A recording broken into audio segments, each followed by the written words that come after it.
Prise en main de PL7 Pro, partie 16, forcer des données. Donc dans cette partie, en fait, dans forcer des données, on va voir comment forcer une variable d'entrée, une variable de sortie, ou bien une variable interne dans le logiciel. Donc pour ça, voilà, je reviens sur le programme convoyeur, et en fait, je vais utiliser tout simplement la table d'animation qu'on avait créée dans la vidéo numéro 15, hein, la précédente vidéo, sur la gestion des arrêts convoyeurs. Donc on avait vu que cette table d'animation, quand on est en ligne, quand on est connecté, nous permet de voir la valeur actuelle de chaque variable étant connectée. Donc là, valeur courante, je ne vois rien du tout. Pourquoi? Parce que je suis déconnecté, tout simplement. Alors, hein, pour rappel, hein, AP connecté, pour se connecter à l'automate, ou alors il y a le petit bouton aussi rapide qui est ici, qui me permet aussi de me connecter directement à l'API. Donc là, comme j'avais éteint le PC, donc des fois ça peut prendre un petit peu plus de temps. Mais voilà, ça y est, hein, donc je suis connecté. Si je regarde en bas du logiciel, c'est marqué connecté, je suis en run, et j'ai le petit curseur ici qui est en animation. Table d'animation, eh bien, je vois justement les valeurs actuelles de mes variables.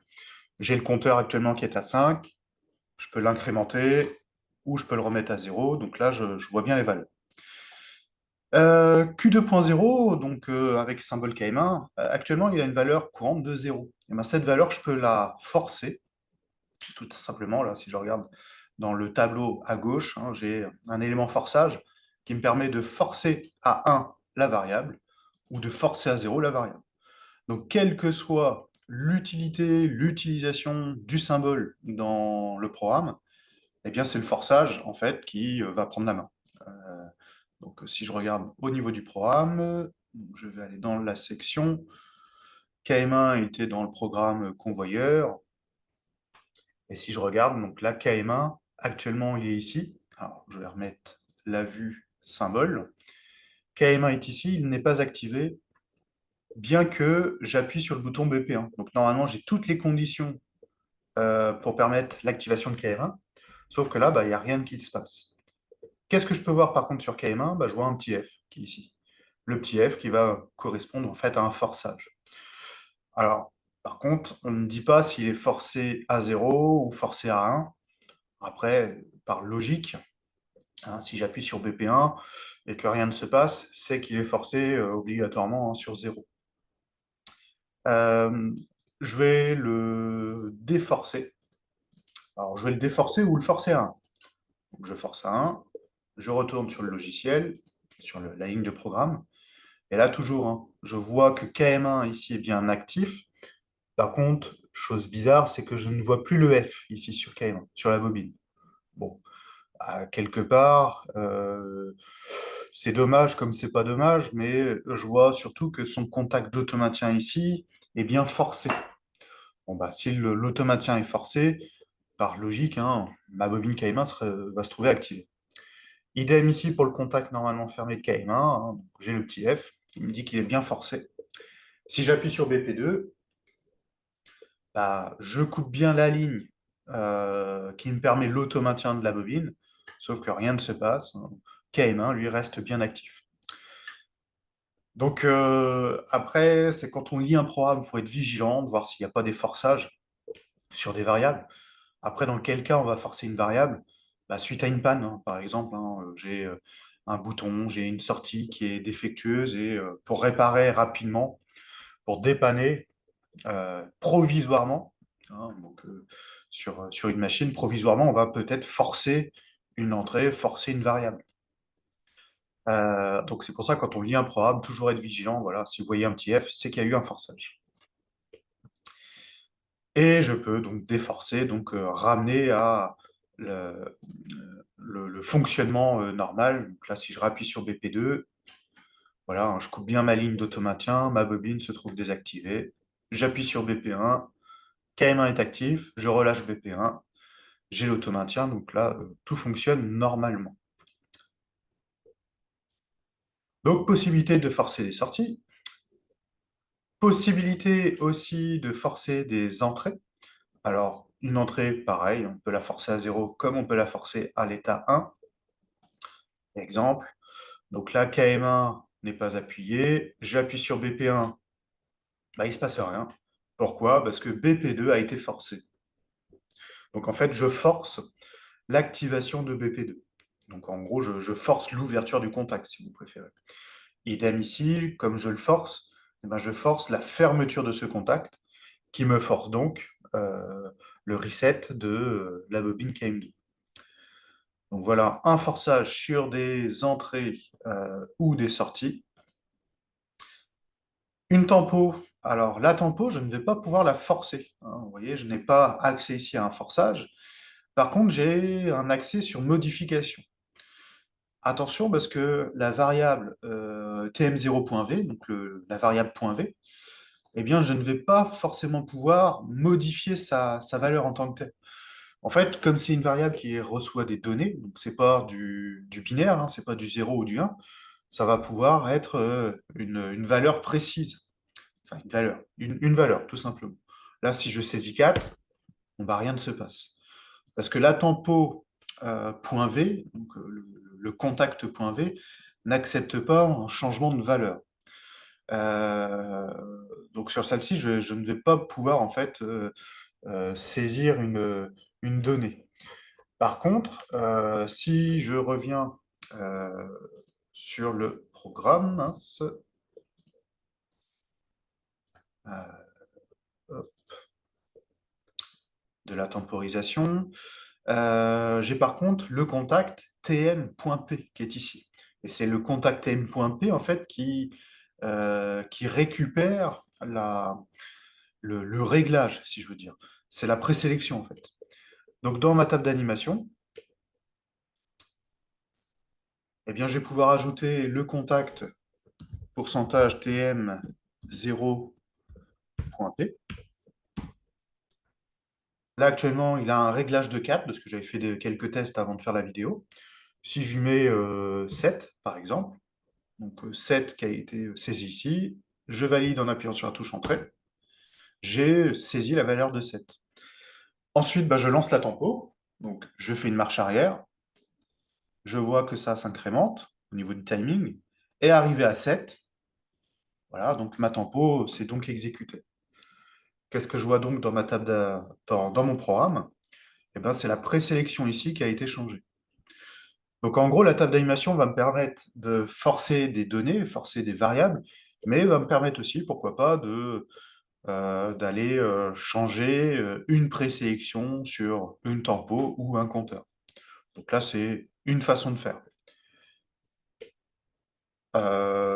Hors de la table d'animation, il aurait fallu que j'aille dans Variables, FB prédéfini, dans l'onglet TM, que je choisis bien ma tempo et que je modifie ici ma présélection d'origine. Alors, sauf que là, si vous vous rappelez les précédentes vidéos, eh ben, on avait fait une présélection de 5.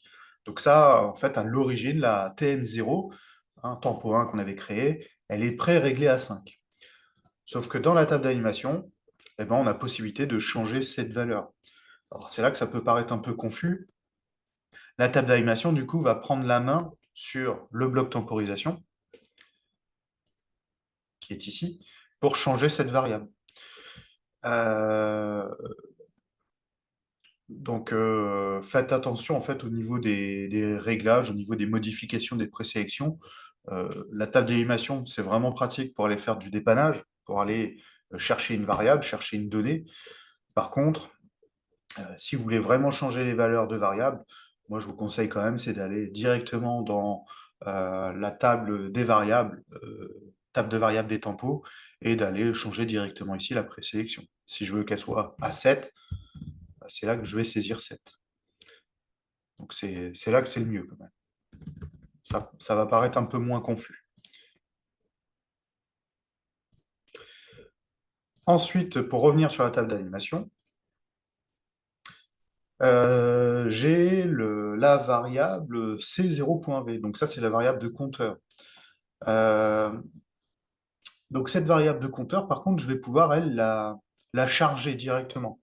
En fait, je la sélectionne, valeur courante, je saisis la valeur de 4, je fais entrer, et là, mon compteur, là, d'emblée, je lui ai déjà chargé 4 valeurs. Quand je vais faire une incrémentation en appuyant sur le capteur. Donc, il repart bien d'à partir de 4. Je remets à 0, je suis bien à 0. Je peux refaire mes incrémentations dans un état normal. Je peux lui charger la valeur de 300, par exemple. Ah non, alors 300, il ne veut pas. 254 non plus. Alors, et 15, non, il ne veut pas. Ah oui, normal. Je ne peux pas charger une valeur au-delà de la présélection qui était de 10. Alors, rappelez-vous sur les variables compteurs qu'on avait symbolisées là sur le bloc de données, hein, la présélection étant de 10, je ne peux pas ici lui charger une valeur supérieure à 10. Bon, c'est la petite subtilité, même si en appuyant sur le capteur, je peux aller au-delà de 10. C'est juste que dans la table d'animation, c'est pas possible. Bon, voilà, ça fait partie aussi des petites subtilités du programme. Voilà, je veux saisir la valeur de 23, par exemple, bah, il me dit que c'est pas possible. Je remets à 0. Et un petit peu comme la tm0.p, je peux saisir pourcentage c0.p, donc la présélection du compteur. Et au lieu d'être à 10, et ben là, par exemple, je peux me mettre à 30. Je regarde dans le programme, qu'est-ce que ça a changé? Et ben sur ma ligne de programme, la présélection de 30 a changé aussi. Donc, une table d'animation qui me permet voilà, de charger des valeurs, modifier des valeurs, c'est bien aussi, voilà, c'est vraiment pour le dépannage.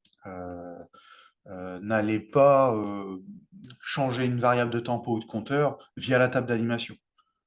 Toujours, pour rappel, FB prédéfini, c'est pas TM, mais c'est C pour counter, et c'est ici la valeur de présélection que je vais changer. Donc là, je suis resté à l'origine, hein, qui était à 10, bien que dans le programme, ça a été chargé ici à 30. Donc pour éviter les confusions, venez modifier directement les valeurs ici dans les présélections. Table d'animation, je viens me remettre à 10, pour éviter toute confusion.